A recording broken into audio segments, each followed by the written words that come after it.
Müdahale edin.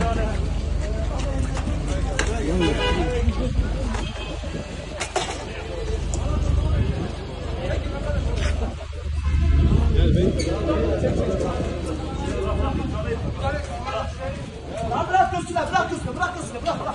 Bırak götürsünler, bırak. Tamam bırak götürsünler, ya bırak götürsünler, bırak götürsünler. Bırak götür. Götür. Hadi birini al götürelim.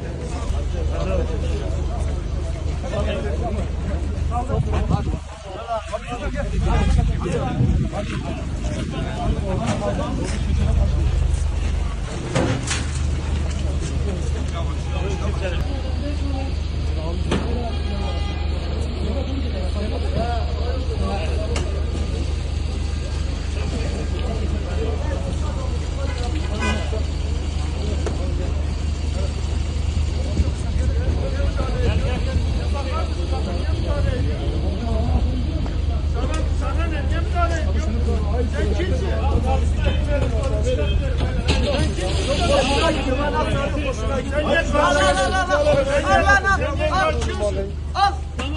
al lan. Al abi. Al götür. Götür lan namussuzluktur. Namussuzsunuz. Götür. Hem Allah. Ya getirme günah. Götür. Götür abi gittiler. Götür. Al götür. Götür ulan götür. Namussuz.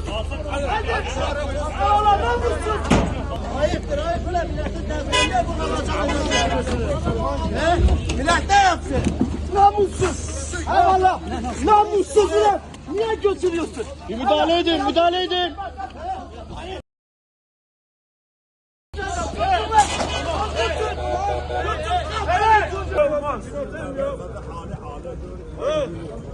Adam dünyanın parasını götürmüşler. Orada seyrediyorlar. Sizde iman yok. İman olsa hala tanıyorsun. Ya valla sadece onu diyorsun. Vallahi iman yoktu. Bin millet. O konuda eksiktir.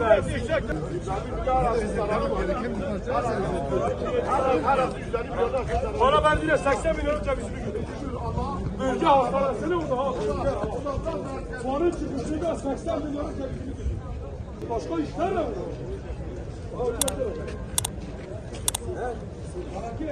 He?